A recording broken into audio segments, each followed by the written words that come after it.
उत्तराखंड, जिसे हम देवभूमि कहते हैं, अब जल्द ही एक और पवित्र पहचान हासिल करने जा रहा है। यह पहचान है सैन्य धाम की। एक ऐसा स्थल जहां सिर्फ पत्थर और इमारतें नहीं, बल्कि हमारे वीर शहीदों की गौरव गाथाएं सांस लेती हैं।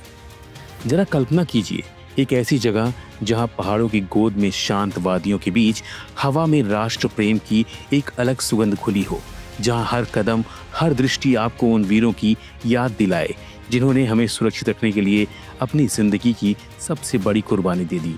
उत्तराखंड में बना सैन्य धाम सिर्फ एक निर्माण नहीं, बल्कि हमारे देश के प्रति कृतज्ञता का एक जीवंत प्रतीक है।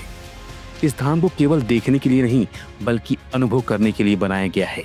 यहाँ आने वाले हर व्यक्ति को हमारे सशस्त्र बलों के गौरवशाली इतिहास से रूबरू कराया जाएगा। सैन्य धाम में लाइट एंड साउंड शो होगा, जो आपको वीर गाथाओं के सफर पर ले जाएगा। एक भव्य म्यूजियम होगा, जहां हमारे सैनिकों के शौर्य और त्याग से जुड़ी चीजें प्रदर्शित की जाएंगी। ऑडिटोरियम में प्रेरक फिल्में दिखाई जाएंगी। इसके साथ ही टैंक, जहाज जैसे सैन्य उपकरण भी रखे गए हैं, जिन्हें देखकर युवाओं के मन में सेना के प्रति सम्मान और देश प्रेम का जज्बा और पैदा होगा। और इन सबसे ऊपर 120 फीट ऊंचा विशाल तिरंगा झंडा शान से लहराएगा, जो हर भारतीय के दिल में राष्ट्र गौरव की भावना जगाएगा। सैन्य धाम का निर्माण देश के शहीदों के प्रति सम्मान, सेना के शौर्य, पराक्रम और गौरवशाली इतिहास को संजोकर रखने के मकसद से किया गया है। इसमें भारतीय सेना में पूजे जाने वाले बाबा हरभजन सिंह और बाबा जसवंत सिंह का मंदिर भी बनाया गया है। यहाँ भारत के पहले chief of defence general Bipin Rawat की प्रतिमा को भी स्थापित किया गया है। मैं इस वक्त हूँ देहरादून के सैन्य धाम में, जो कि अब 9 तारीख को जनता को समर्पित कर दिया जाएगा। और सैन्य धाम क्यों खास है, इस पर हम नज़र डालेंगे। पहले मैं आपको तस्वीरें दिखाना चाहूँगा कि किस तरह से सैन्य धाम की तैयारियाँ चल रही हैं। और ये भव्य जो सैन्य धाम है वो तैयार किया गया है। और यहाँ पर जिस तरह से आप देख पा रहे हैं, ये शहीदों को समर्पित है पूरा सैन्य धाम।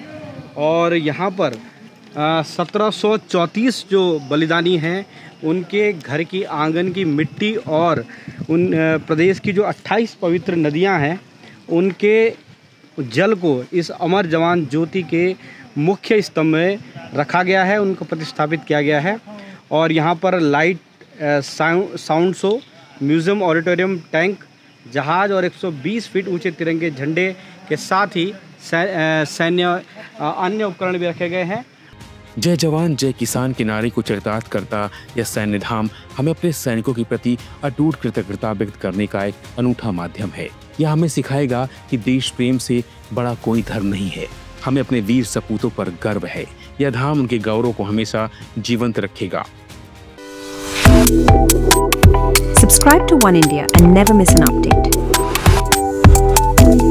Download the One India app now.